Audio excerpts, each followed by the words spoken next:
My name is Miriam Vogel. I'm an Associate Justice in Division 1. My name is spelled Miriam, M-I-R-I-A-M, as in Mary, Vogel, V as in Victor, O-G-E-L. Great. Justice Feinerman, your turn. My name is Robert Feinerman, R-O-B-E-R-T. Last name is spelled F-E-I-N-E-R-M-A-N. And I'm a retired former presiding justice of the Division 5 of the 2nd District Court of Appeal, and was also served for a number of years as the administrative presiding justice of the 2nd Appellate District. And we are all ready to go. All right, then I would like to begin by, again, identifying myself as Miriam Vogel, a justice of this court, and saying that we are filming today Justice Robert Feinerman as part of the Appellate Oral History Project. Justice Feinerman was a member of the Court of Appeal from 1982 to 1988, I believe, and I'd like to begin by asking Justice Feinerman to sum up his professional career in a few sentences, just to give us an overview of where he started and what he's doing now. Please. All right. Well, I graduated from Bolt Hall at the old age of 22. I had started at Bolt when I was 19. I graduated from UCLA just when I turned 19. And I fell into a very good position when I graduated from law school. I had been a minor sport letterman at UCLA. The athletic director was someone named Bill Spalding. His son-in-law owned a company called Budget Pack. And I attended a Letterman's Club meeting, and his father-in-law, Bill Spalding, said, son-in-law was looking for an attorney. They had a law firm on retainer called Stevens, Jones, and Lefevre, and they wanted to save money and hire their own attorney. So I started off in January 1950, when a week or two after I was admitted to the bar as general counsel for Budget Pack. And I didn't have a law library. I had 2 or 3 codes. And the first job I had was to negotiate a contract with the Reconstruction Finance Corporation for the building of a new factory. Budget Pack was the largest farinaceous food packer on the West Coast. Leonard Gordon, I'm sorry. farinaceous foods, beans, rice, that sort of thing.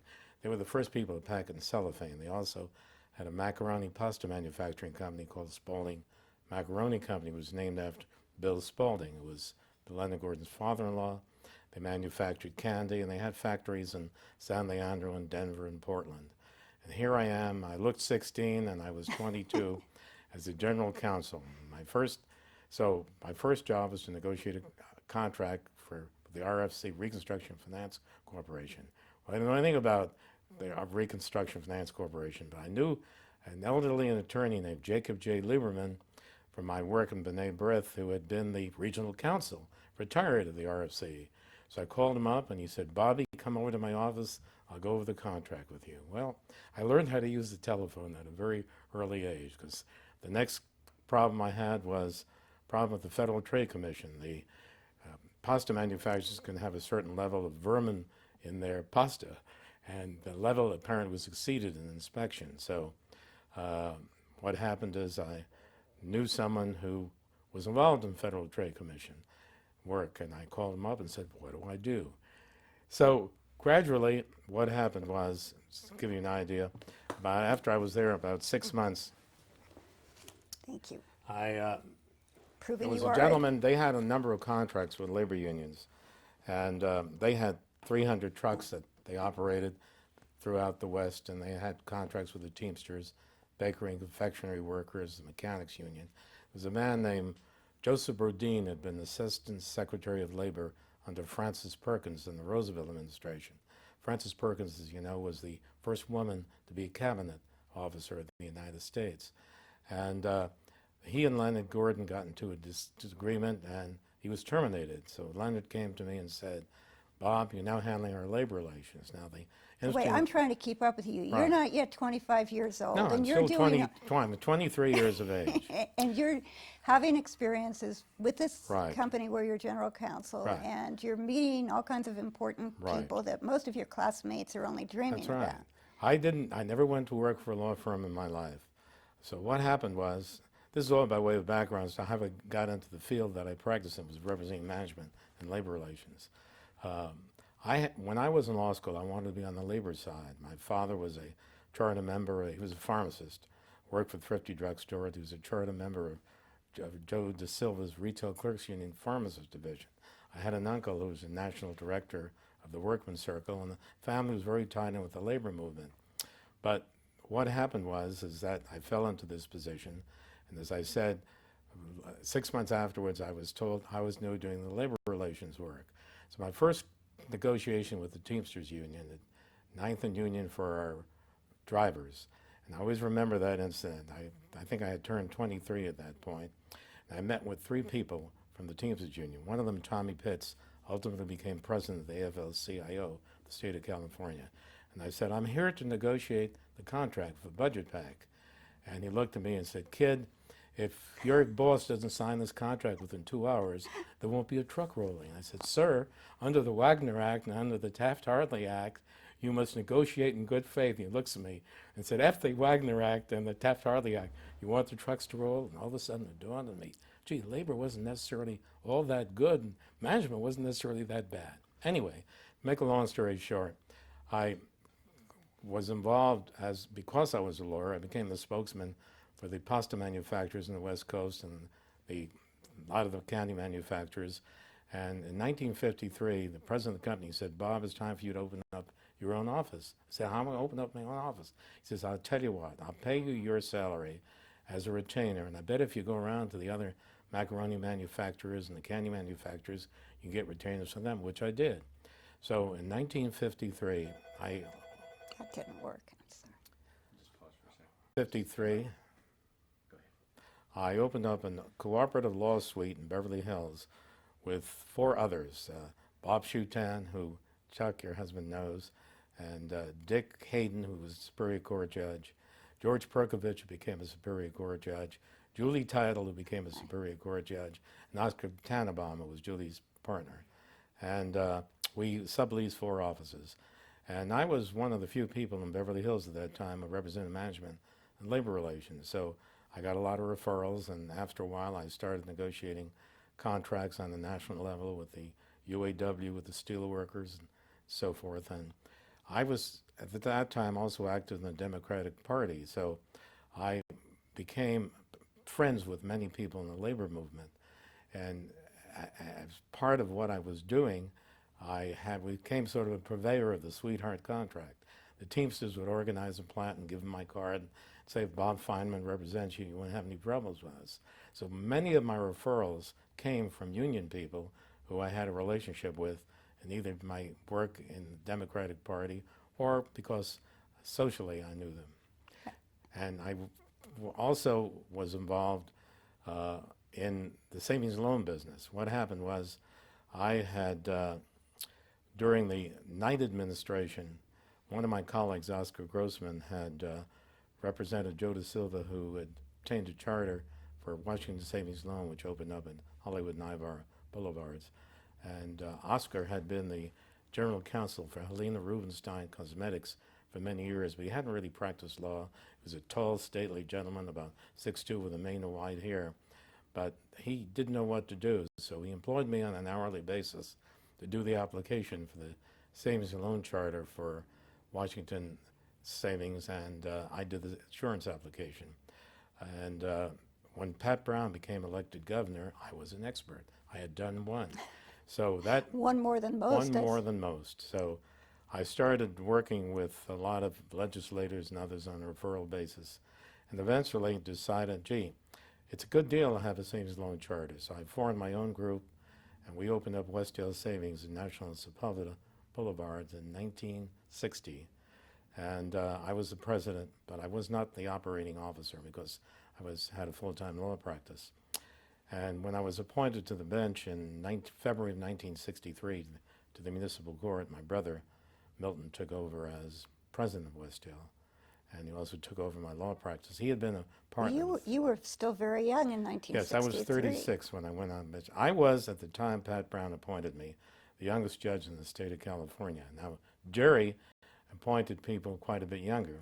Dick Shower when he was appointed was 33, so I became the second youngest person on the bench. And then Phil Saida was 32. And then Jerry appointed, when he became governor, which is of course after Ronald Reagan, he appointed a woman who was 29 to the municipal court in San Diego. Now today, of course, since the merger of the municipal and superior courts, you have to have 10 years of law practice. So there are very few people in the late 20s or early 30s who were appointed. There, I think, are still a few in their early 30s, but not as many. So you're on the municipal court For then 2 for years. 2 years. And then in 1965, Pat elevated me to the Superior Court. And I started off in criminal, and then went into juvenile. And then when Lloyd Nix was the presiding judge of the court. Wait, before you get too far away, juvenile and criminal, this doesn't sound like what you were doing as a lawyer. No. This doesn't sound When like I was a lawyer, the only experience I had, well, my experience in the municipal court was entirely criminal. Never had a civil case. And it was quite an experience for me. I started off in Lincoln Heights in the drunk court. And we had no judges college at that time. I came with my robe. The clerk didn't believe that I was a judge because he said, "You look like you're in high school." And I showed him my documentation. Jim Tanti had been in the drunk court, which was Division 58, for about 6 months, and he was in a big hurry to leave. So I said, "What do you do?" He said, "Well, Bob, you bring them out 8 at a time, and you have them hold their hands out. And if they're not shaking, you look to see if they've been arrested within 30 days. If they haven't been arrested within 30 days, you give them 1 or 2 days to sober up. If they have," he said, "if they got 30 days the last time, you give them 60. If they had 60, you give them 90. If they had 90, give them 120. But you never give them more than 120 days. If so, they'll plead not guilty and flood Division 20 downtown." So that was my experience. So Division 58, my successor was Dick Schauer. When Dick was appointed, that's when I met Dick Schauer, and he had just married Loretta, his wife, and I think they had their first child. They were expecting their first child. But be what may, we had a representative of the AA in the courtroom, for we occasionally had a businessman. And then what happened is I then went from 58 to 59, which was a vice court. Now 58 and 59 were in the jail in Lincoln Heights. I didn't even know where Lincoln Heights was when I first was assigned there, because anything east of downtown was foreign to me. But Division 58 smelled like a bar. Division 59 consisted of women, primarily of women who were prostitutes who were arrested. And I'm one of the few judges who can say I handled 200 to 300 prostitutes a day. Not many men can say that. Be what may, it was quite an experience in that court. I learned a lot. I used to go home and tell my wife all the stories that I heard. Where in this schedule of rushing through college and having this fantastic practice and onto the court, at what point did you marry? What time did I marry? What part of this schedule? Where did we fit in the marriage? Well, I got married when Sonny and I met my wife and I met when we were 18. I'm 8 months older than her, but I was a senior at UCLA and she was a sophomore. And I was a reader in poli-sci, and she was a pre-med student at the time, a bacteriology major. And a girlfriend of hers, they came to complain about her grade in the poli-sci class. But my wife was much cuter than her girlfriend. And so it took me a little while, but about 6 months later, I asked her out for a date. And then we were engaged for almost 4 years. We got married when I finished law school, and she finished her graduate training as a clinical technician at the county General Hospital. We were married in November of '49, and I took the bar in October and got the bar results the first week of January. So you were a family man by the time you were appointed to the... Yes, I was all of 23, and my wife was 22. And then coming back to where we were a moment ago, we have you on the municipal court, handling a whole different field of cases. It was completely foreign to me. The only experience I had in criminal was I had been active in the junior barristers, and at that time there was no federal court public defender. So the junior barristers used to contribute, used to volunteer. So I put in 1 week each year as a volunteer in the federal court. But basically all we did was plead people guilty. I think I had 1 or 2 trials. That was my only experience in criminal.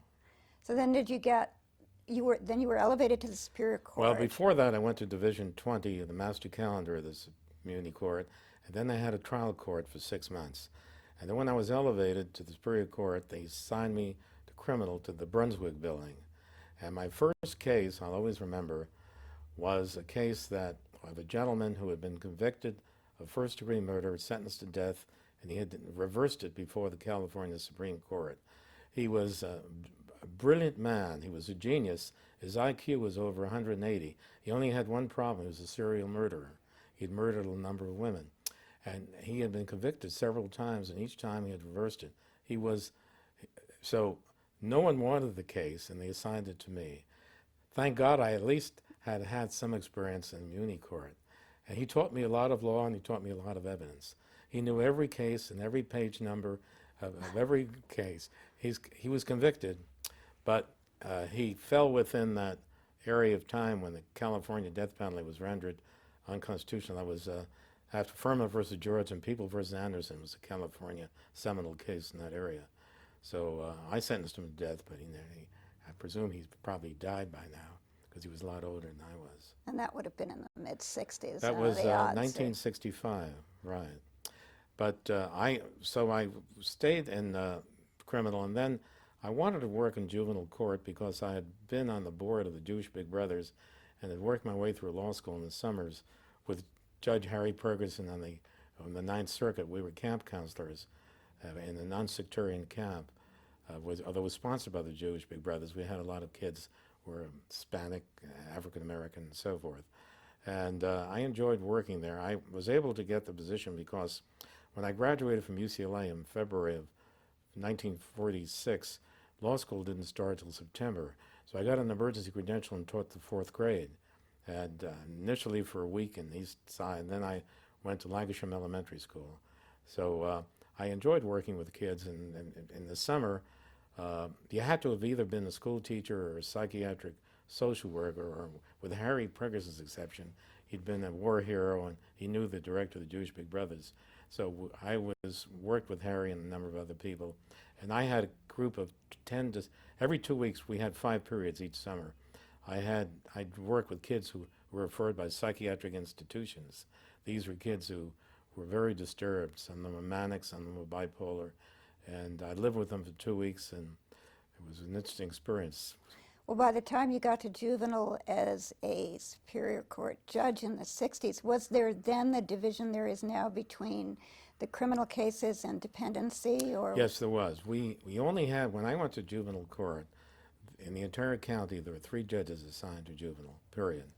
And we used to rotate around McLaren, which was the 600 and 601 cases. One of us would go 1 day a week.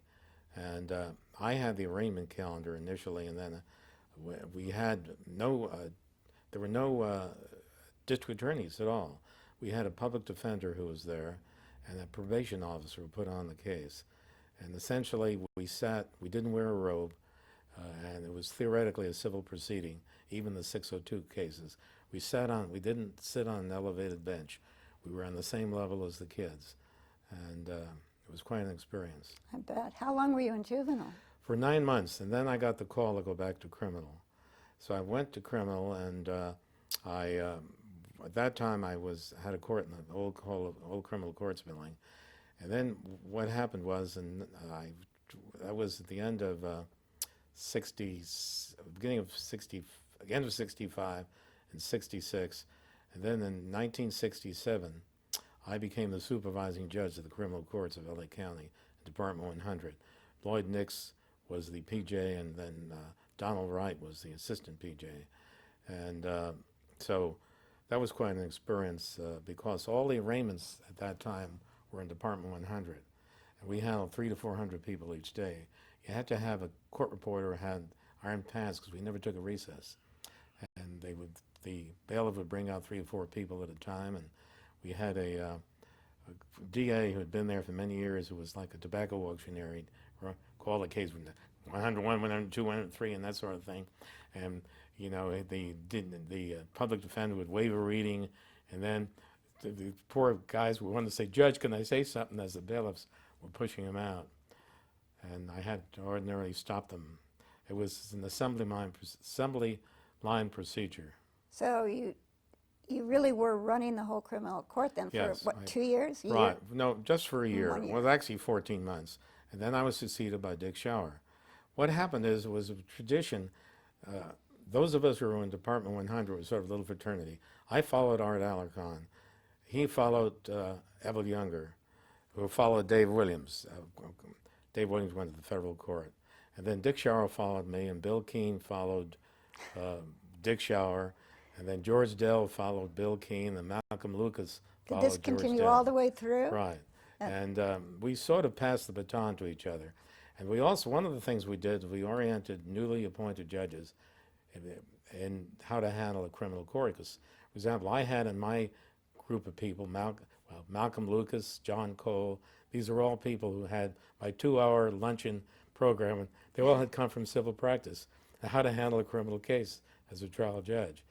A little bit on search and seizure, how to handle 1538.5 and 995 motions, some basic rules of evidence. Now, at the same time I was in the Superior Court, I also taught evidence at SC Law School. Dorothy Nelson was an old friend of mine, and when I was on the court, she asked me if I would fill in. Well, I started in the night program, and SC had a night program. And then when Vaughn Ball, who was teaching evidence, had a 2-year sabbatical, he went to University of Virginia Law School, Dorothy asked me to take over his course, which I taught from 4 to 6 in the fall each year. And when I went finally when I was transferred to Santa Monica, I couldn't go downtown. It was a problem getting there, because I taught in the late 60s at SC, and by the time I got, it was during the period of the Vietnamese War protest. The women all burned their bras, and the guys all had hair down the middle of their backs, and they objected to seat assignments, so Dorothy eliminated seat assignments, and the people sat where they wanted to. And I would come in, I was generally rushing from downtown to get there, and invariably I'd get in at 5 after 4, and they'd boo me as I walked in. Not a lot of encouragement. But it was interesting, and I have a lot of very outstanding lawyers and judges as alumni of my evidence class. Then, in the evening, I used to teach a course in psychiatry and law with Dr. Seymour Pollack. At the same time? Same time. We taught that every year, and as part of my training for that, I attended 2 years of psychiatric training in the medical school. So I didn't have to take the test, but Seymour arranged for me to, in effect, take the same training as residents in psychiatry did. So you're sitting as a Superior Court downtown teaching 2 classes, different nights, one day, one night at SC. Right. What were you doing in your spare time? Well, in the spare time, I try to work out, because one of the things I've done all my life is I started working out with weights when I was quite young. So I still try to work out 3 times a week for an hour and a half.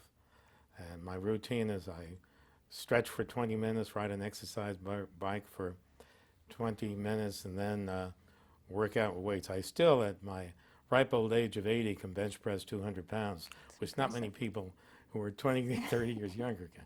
At one time, I used to work out with Governor Schwarzenegger.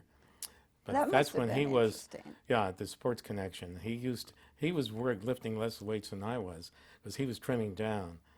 And, but so. That had to be fun. If you're the time working out would pass quickly, I would think. Yeah, well, I work out with people that were essentially 30, 40 years younger than I am.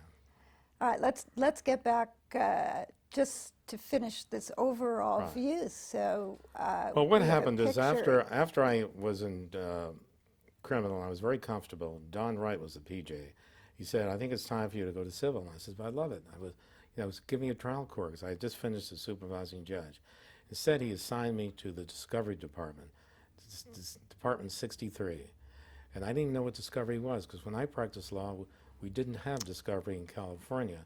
We only had it in the federal courts, plus the only thing you could do in California at that time was take a deposition. The scope of interrogation was relevancy to issues, not relevancy to the subject matter. We did not have interrogatory requests for admissions or and so forth.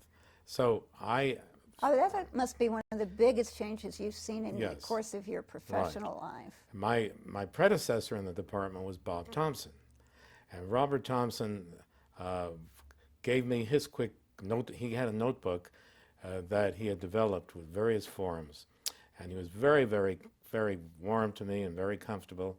And he showed me, gave me the ropes, and I had as a commissioner uh, Jim Natoli.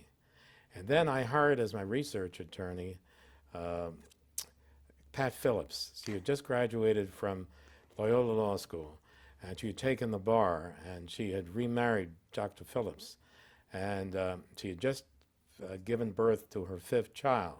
In fact, she told me that in order to, she was to make sure she could take the bar exam. She was a pilot. She went up in an airplane and kept diving to accelerate her pregnancy. Whether it worked or not, she didn't know. But she was able to deliver her 5th child just before the bar exam. So Pat didn't know anything about discovery, and I was an expert. I had a few hours of training from Pat. So I ran the discovery department in 1968. I handled half the calendar. Jim Natoli had half the calendar. Did you have any premonition then that the concept of civil discovery would expand to the extent that it would soon keep 4 judges busy full-time just in the LA Superior Court, hearing 30 cases a day each? I used to have a calendar sometimes of 15, 60 cases. And the first 3 months I was there were the hardest 3 months of my entire judicial career. I stayed up to 1, 2 o'clock in the morning. First I had to learn discovery. Bob had been there for a little less than a year, but before that, the first person that was there was named Philbrick McCoy. And he used to write these opinions and publish them in Metropolitan News, and he would cite his own trial court opinions. And he was reversed a number of times by the... What, the Met News just published them informally for the benefit of the bar? He used to write opinions, and they used to be cited by attorneys coming in. Bob Thompson eliminated that practice because he felt, there's no citability in trial court opinions, except, of course, the appellate department of the Superior Court. So what happened is that Bob got appointed to the Court of Appeal, and he got appointed to Division 1. Parker Wood was the PJ, and Mildred Lilly was there, and the judge from Orange County, I'm trying to remember his name, Baywood May. Writs was then being handled by each division for 3 months. And then what happened is that all the writs that came in to do, there were 5 divisions of the Court of Appeal, and each division rotated around every 3 months. Well, it got to be the load was too high, so they decided when Division 5 had it, they brought up Art Alarcon to handle the writs. Then it was Division 1's turn, because it went 1, 2, 3, 4, 5. Bob Thompson suggested to Parker Wood that he knew a young judge in the Superior Court who'd be very good for writs. He recommended me. So I came up in 1969 to handle the writs for Division 5. And that's why, if you saw some of my opinions in the notebook that you're holding in your hand, they were cases that I wrote in 1969. And what happened is that we would hear the cases 3 months, grant alternative writs, and then we'd write the opinions after the 3 months. So I worked 2 divisions. I worked with Division 3. The presiding judge was John Ford, whose dad had been district attorney of LA County many years before that. And I worked with Division 1. So we rotated around. I spent about a year and a half there. And then what happened is Joe Wapner, I lived in the Palisades, and I wanted to be in Santa Monica, and an opening came there. It was a very prized assignment at that time. And Joe Wapner held it for me for 6 months. He said, if you don't come to work, I'm going to assign it to somebody else. So what happened is I went to Santa Monica, and I was there for 70 and 71. And around 1971, People v. Anderson came down, which invalidated the death penalty in California. And all the death penalty cases were sent back to the Court of Appeal, at which point an emergency call went out from a number of the justices the court I had worked with and said, would you come back and handle the death penalty cases? which I proceeded to do. But the Manson case briefs were late in being filed. And at that time, whoever's the PJ said, if you don't come back to Santa Monica, you're going to lose it. So I recommended someone named Charles Vogel to be my successor, and he went up to the Court of Appeal to handle the Manson case and other cases. And as I recall, he met someone named Miriam Tigerman in Division 1. I remember the story. Yes, that's absolutely right. That would have been 1975. Right. So at which time 75, okay. I was clerking for Bob Thompson. right. I started in the fall of 75, and Chuck's pro tem assignment started right. then and lasted. Right. I left about 14 months later, and he was gone by then. So. Anyway, I was in Santa Monica until 82, and I think I had one more assignment as a pro tem for the Court of Appeal, But overall, you were on the on the trial court, keeping 19 years. 2 counting- years as a immunity judge, 17 years in the Superior Court. So you were a year short of possible retirement at the time Yes. you came to the Court of Appeal. But I was too young. I was 55 when I went to the Court of Appeal. So what happened is that I succeeded Otto Kaus as PJ at Division 5. And, And went so to when work. you got there, it was you There was and Clark Stevens, Jim Hastings, and Herb Ashby. And I found them to be wonderful colleagues. And they accepted me right away. And what I attempted to do, because I felt Clark, I think Clark Stevens was disappointed that he wasn't appointed the PJ. But for whatever reasons there were, he wasn't.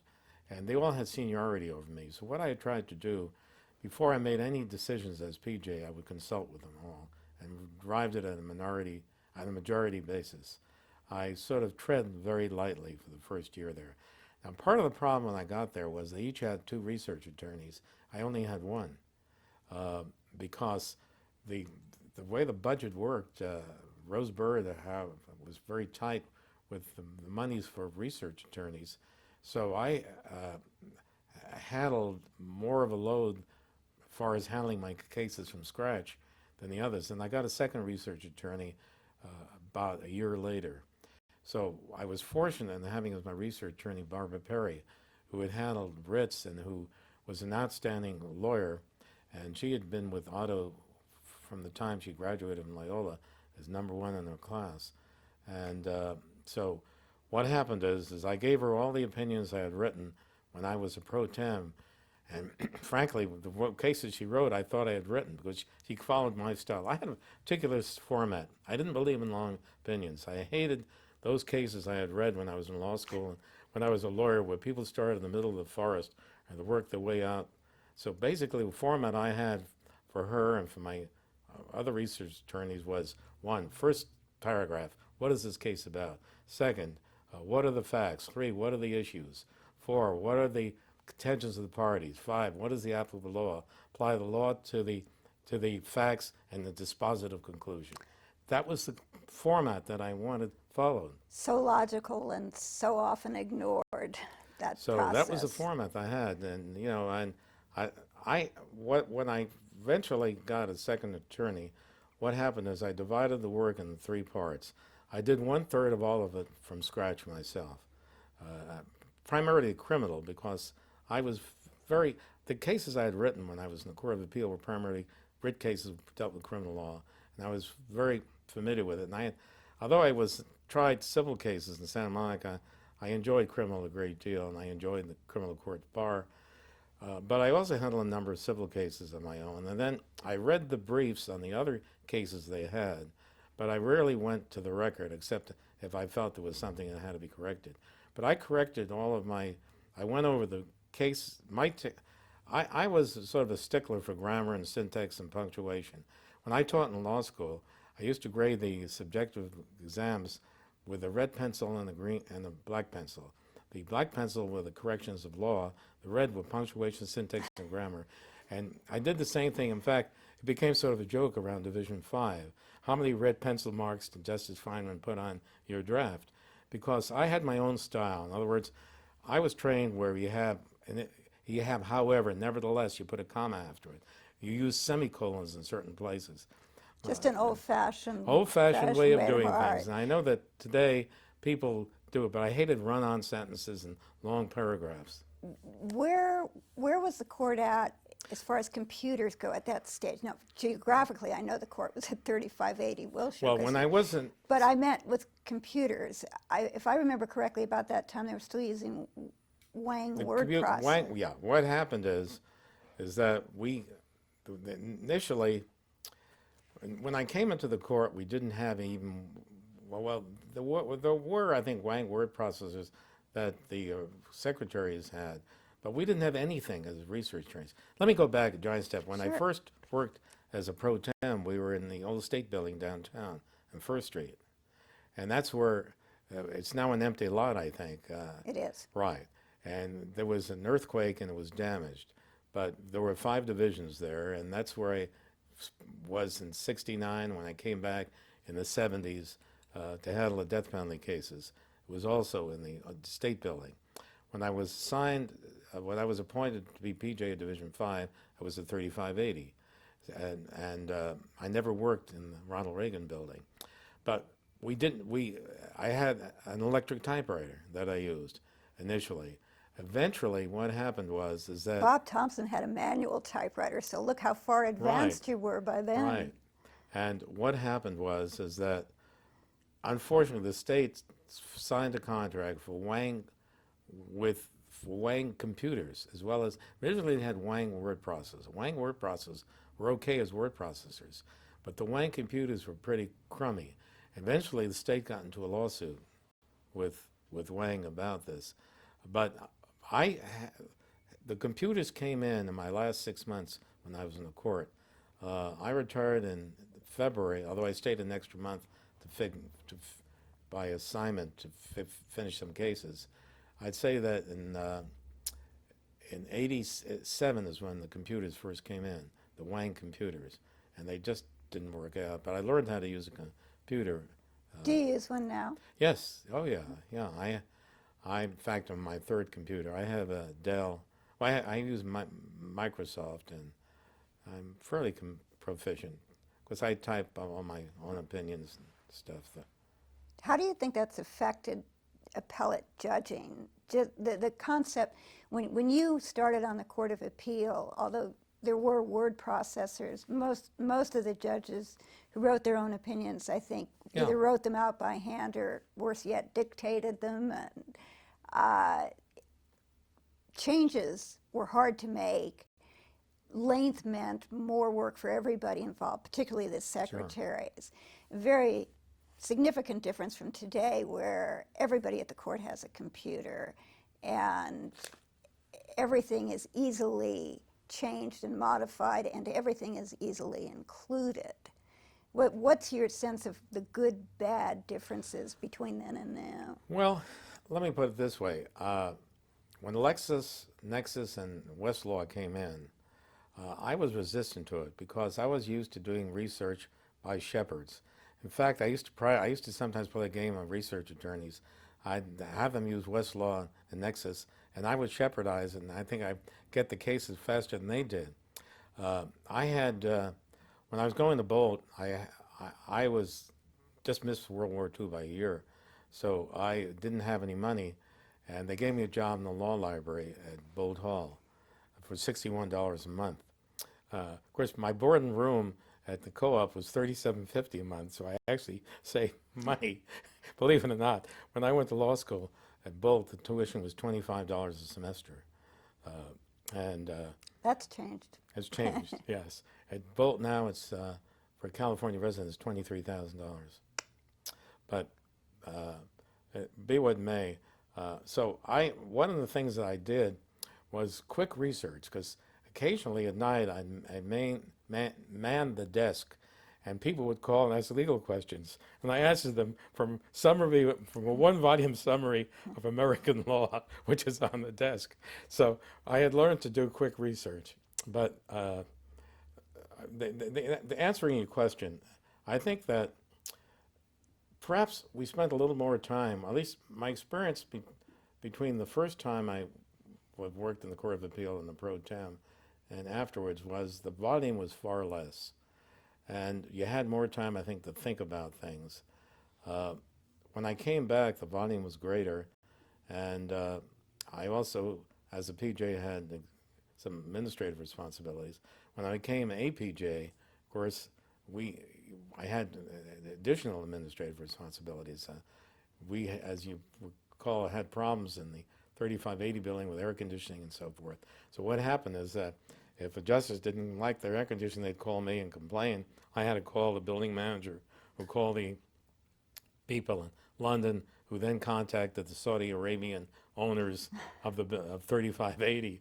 And if a research attorney felt that a fellow research attorney was leering or making a pass at them, they'd call me. So that was part of the reason I returned when I did, because I'd say about when I was APJ the last year, I'd say 60–70% of my time was spent doing APJ work, and rather than work as a justice and legal research. We were planning the Ronald Reagan building, and Thax Hansen was chairman of the committee, and I think Vano Spencer and Joan Klein were working on furnishings, and they had a question, they'd call me, and so forth. And then I was the one who, when I was APJ, convinced the Judicial Council to raise the central staff senior attorneys from a Class 3 to a Class 4. And in addition, we also computerized the court. That was one of the things that I feel I accomplished when I was APJ, the computerization of the court, which we didn't have before. Certainly made a big difference. Absolutely. Something to be proud of. What do you think was the most significant case you worked on in the years you were? Well, during the years when you returned as a I think the most PJ. significant case I worked on was the dissent I wrote in People versus Phillips, dissenting when on the Supreme Court. I sat with the Supreme Court on the murder case. The majority opinion was written by Cruz Reynoso, and it was a trifurcated murder case. The death penalty was affirmed, the special circumstances was affirmed, but they reversed the death penalty. And the cases, I don't know if you had a chance to look at this in the notebook, my dissenting opinion, but Stanley Moss joined me in my conclusion, not in my rhetoric, because he had to live with the other people. When the case eventually came up for a petition for rehearing, at that point there were two new justices on the Supreme Court, Pinelli and Malcolm Lucas, and they joined with Moss in trying to grant, in voting to grant the hearing petition that the Attorney General had requested. In a nutshell, the case, philosophically, maybe when I was a law student and a lawyer, I was opposed to the death penalty, but it's the law of the state of California. If there was a case where the death penalty should have been imposed, it was this guy. Make a long story short, the objections to the death penalty are enforced against minorities much more than against majorities, against men more than against women, against poor people vis-a-vis rich people. You're familiar with all the philosophic arguments. This guy was a contractor who came from Orange County. He was a member of the Balboa Bay Club, etc. But he had a sideline. He was a drug dealer. He had two partners. He lures them up to a rural county up in in the northern part of California, shoots them both, thinks he has killed them both, sets their car on fire. One of them, he's with a girlfriend, and one man lives and fingers him, so he's on the lam. He stops at his mother's house to get a change of clothing. He's caught, I think it's in the state of Idaho, and while he's in the jail cell, he tries to put a contract out to kill his mother and kill his girlfriend. During the trial, he admits they had killed someone in Mexico. He admitted to selling cocaine. He didn't put on any factors in mitigation. No evidence in mitigation was put on. The people put on a laundry list of factors in aggravation. Unfortunately, the trial judge did not instruct the jury that they had to find beyond a reasonable doubt to a moral certainty each of the factors in aggravation to be true. But there were a number of things that he admitted to a number of the factors in aggravation. The murder of the guy in Mexico and the the cocaine trafficking. There was zero in mitigation. So I felt that it was a travesty of justice, and Stanley Mosk, who was certainly a liberal guy in the court, joined with me. So I wrote a rather biting dissenting opinion, which you'll find in there, and I think was, it wasn't very long, but I put a lot of time in, and It takes more time to write something short and make the point that you're trying to communicate. So that's clearly significant. Was there a significant civil case that you handled? yeah, do you we think? had a number of interesting civil cases I sat on. For example, the right to die case. I think it was the first one in California. This was a case involving Glendale Adventist Hospital. Bill Ginsburg, who you probably know from his representing this young woman who was involved with President Clinton. Monica. Yes, was representing the Glendale Adventist Hospital. What happened is a man was dying, and he was in great pain, and he had given instructions to his family that he wasn't to be, to, in effect, pull the cord if this happened. And the family asked Glendale Adventist Hospital to do so, and they refused to do so. They asked that he be transferred to another facility. They refused to do so. He died the day before our hearing. We decided the case wasn't moot, and we held that there was a right on his part and the part of the family to have, in effect, to have his life terminated. A portent of things to come with Terry Right. Schiavo. There were a number of interesting cases. I had one that I worked on which had to do with what constituted, it had to do with whether a computer constituted personal property or real property for purposes of assessment purposes. Those days there were giant computers. Real property? Yeah. What was the theory? Well, the theory of the county was that it was so big and it was planted in the ground that it added to the value of the, and I disagreed. And so I wrote an interesting opinion. Was this ENIAC or one of those This kinds had of to do with computers? assessment by the county. But you said the, Well, what the happened property is- was a computer. So we're talking an there was a giant. old-fashioned. It was a giant computer that filled, was filled up. It was larger than this room. Today it would be a little microcomputer. Computer. And I think Security Bank was. The case is one of those in there. It's a published opinion, in which the trial court, I think, went along with the county assessor and said that it added to the value of the real property. It was so big, so heavy, it couldn't be moved. And I took the position, no, you're wrong. It was personal property. Then, one of the cases I wrote was Mara versus Superior Court, which I wrote actually when I was with Bob Thompson with Division I. Mara was a deputy public defender, and one of his assignments was to Chuck Older's court, Judge Charles Older. And he had a number of courts. Chuck Older had been in the military. He flew with the Flying Tigers before World War II. He fought, he was an officer in the Air Force in World War II, and he fought in the Korean War. And he was a tough guy. And he got upset with Mara one day, and he ordered him to be in his courtroom every morning at 9 o'clock and not to leave before he was permitted to leave.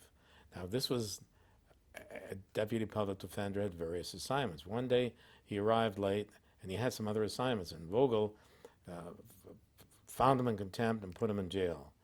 So what happened is Charlie Older, you mean? the chief public defender of the county contacted me at night or something for a written. I released him, and I wrote an opinion, Mara versus Superior Court, in which I traced the history of the county public defender's office, and I wound up concluding that a deputy public defender had the same rights as any attorney, and that Judge Vogel nor any other judge could order him to stay in his courtroom and be in his courtroom and not leave to handle his other assignments. That was an interesting, fun case.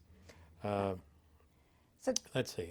how about talking for a few minutes about how you've, quote, retired, I think they called it? Well, I actually retreaded. What happened is I stayed for 25 years. I could have retired at the end of 20 years, but for some peculiar reason, I wanted a 25-year certificate from the California Judges Association. Also, I enjoyed being the court. But it got to a point where I felt for economic reasons that, yeah, you put in 25 years. The last 5 years, you were working for 17 cents on the dollar. And I had gone on the bench.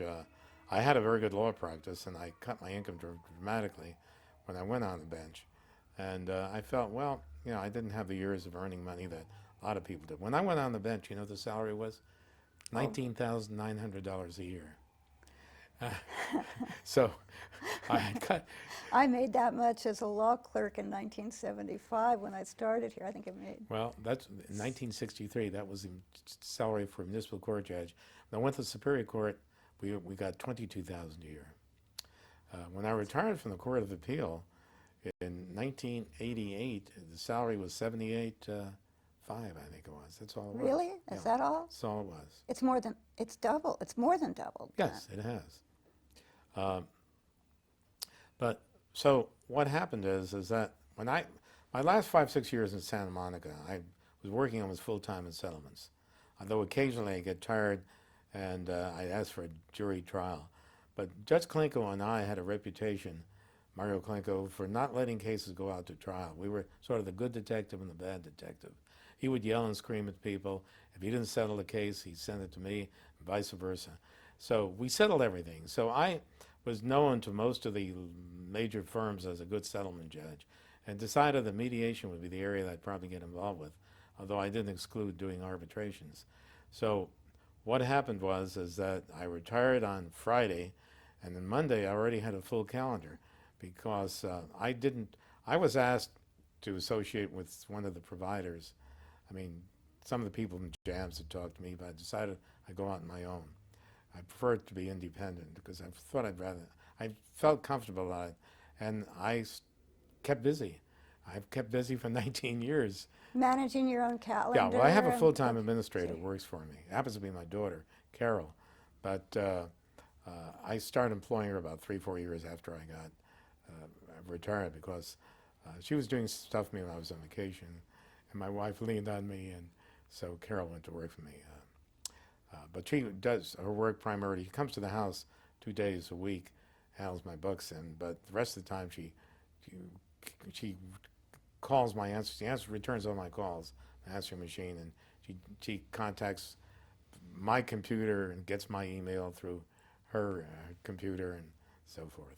Well, that's a very efficient way to do it and to handle it. So what do you find yourself doing now? What, almost 10 years into it? Well, no, it's 19 years since I retired. 19. I skipped a whole decade there, didn't I? Yes. Well, what happened is what happened when I first started out, I pretty much was working with the same people I worked with when I was Santa Monica. Primarily PI, although some business work. And then gradually... Is it mediation the way you thought? Mediation and arbitration. And, the law firms, defense lawyers knew me, the plaintiff's attorneys knew me. And then I started doing, slowly, a lot of general civil stuff. I started doing work with Melvin E. Myers, Gibson, Dunn and Crutchell, Latham Watkins, and those things. Warren Christopher was very helpful. He and I were at Hollywood High at the same time. He was a year ahead of me. He was my mentor in debating. He was the captain of the debating team when I was in 11th grade, and I was the captain of the debating team in the 12th grade. And he facilitated my getting work from Melvin E. Myers, and then Gibson, Dunn and Crutcher. I knew a number of the people there and so forth. So I started doing a lot of work for major firms and major litigation. And then, for example, I closed the Howard Hughes estate by a year or two after I retired. I was appointed as a temporary judge to determine the attorney's fees for Kindle and Anderson, which had acted as the attorneys for the heirs of the estate. And they had put in work for 16 years on the cuff. And they were asking for many millions and millions of dollars. They tried, for example, the Melvin Dumar, the case. The fellow on the roadway. Right, in Las Vegas for a year and a Yes. half. And then they had coordinated the domicile, the case that went up to the U.S. Supreme Court. Where was Howard Hughes' domicile? A retired Court of Appeal justice from the Washington, D.C. Circuit was appointed to hear it, and California and Nevada and Texas all were competing. They brought in Latham and Gibson and some subspecialties, but so that was, they did all kinds of things. And unfortunately, the people who did the work, by the time I heard the case, one of them was dying of cancer. The fellow was head of the probate department. The head of litigation who would try the case had also retired. And candidly, the firm dissolved after my award of attorneys. There were a lot of other reasons. Kendall and Anderson, both. John Anderson, of course, became very wealthy with TOPA. He gave $50 million to UCLA, to the Anderson Graduate School of Management, so forth. But shortly after I made the award, the law firm dissolved. And I gave them essentially what they asked for, maybe cut it by 10 or 15%. But that was interesting. What happened, we tried it for 6 weeks at it's now called the Lux Hotel at Sunset and Sepulveda. Sepulveda. And the law firms were involved, set up suites, and they had computers, and they had 16 years worth of records and to go over. That was an interesting case. I've had a lot of others. I've also done a lot of entertainment work. In the time that I retired, I've handled cases with Madonna, Sean Penn, Cher, Morgan Freeman, Valerie Harper, the guy from Guns N' Roses, who's the head of the band, etc. You've got a remarkable memory for the dates and the names and all Yeah, these but I don't things remember, you've Miriam, done. where I put my glasses 10 minutes ago. My problem does? is I can, if you ask me who I debated at Mark Keppel High School, and when I was in the 11th grade at Hollywood High, I can tell you who they were. But where I put my glasses or where I left a book, short-term memory, sometimes I forget. But that's what you have your wife and daughter around to help with, right? Yeah. They'll find your glasses for you. Let me ask you, you've had just an extraordinary career, starting so young and moving so quickly through the system. Is there anything you would have done differently if someone said, hey, Bob, you get a second chance? What do you want to do? To tell you the truth, when I went to UCLA, I had never thought of going to law school. My interest really was in radio and in journalism. I did sports when I was 16 years old at Daily Bruin, and then I was on the debate team at UCLA, and when I was a freshman, I was teamed with a 23-year-old senior, and we took second in the competition in the state of California. And then I took second, or I was a perennial second place winner in high school. My partner and I took second in the state in debating, and I took second in original oratory. But I became interested in radio, and I started, during the war, there was a shortage of men. So I was on a program called Citizens Forum of the Year with the captain of the debating team from USC named Tyler McDonald, and the fellow who was a moderator was Wallace Sterling, who was then a professor at Caltech and then became president of Stanford University, a distinguished scientist. And I had this phony deep voice, at the age of 17. And people at CBS asked me if I would do some part-time announcing, when I did. And then I was involved somewhat with dramatics at UCLA, and a group of people we got a program on Fridays, a half hour for a drama program on KFWB. There was an attorney named Sidney Tannen, who I had known, who got us this, and I was the narrator. And I would introduce, it was a cold and stormy night, and the little child was in the wilderness, or some sort of thing like that. Or I remember doing a thing about Churchill, I started off, I remember the line, a tired old man lay in his deathbed, turning and twisting in his last hours, and this earth, and so forth. Anyway, so I was interested in doing radio work, and I was interested in I thought I might want to do sports on radio. But my father and brother convinced me, you ought to go to law school. And I figured, oh, well, I'm young enough, I'm 19, what the heck. So my frustration was, all my life was, I just think I could have been a disc jockey or maybe a radio commentator, except television came over. And the thing that I had learned when I was in dramatics was, I like working with voices. I could imitate people and so forth, but I don't think I was a very good actor as far as use of my body concerned. I remember when I was in Hollywood High, I tried out for the senior play, and there were two male roles. Both of them went to professional actors. One of them was Barry Jekyll, who was nominated for an Academy Award in the movie dealing with the lumber industry that Paul Newman was the star of. The other was Richard Erdman, who was also under contract to the studio. He became a pretty well-known producer and director. So they beat me out, which I guess tough competition. When I went to Hollywood High, it was an entirely different school than it is today. Today it has over 60 different ethnicities. The largest group are Armenian, but when I went to Hollywood High, it was primarily a Wasserman school, and most of the kids there, parents worked in the motion picture industry, and a lot of us were aspiring. In junior high school, I took part in plays and music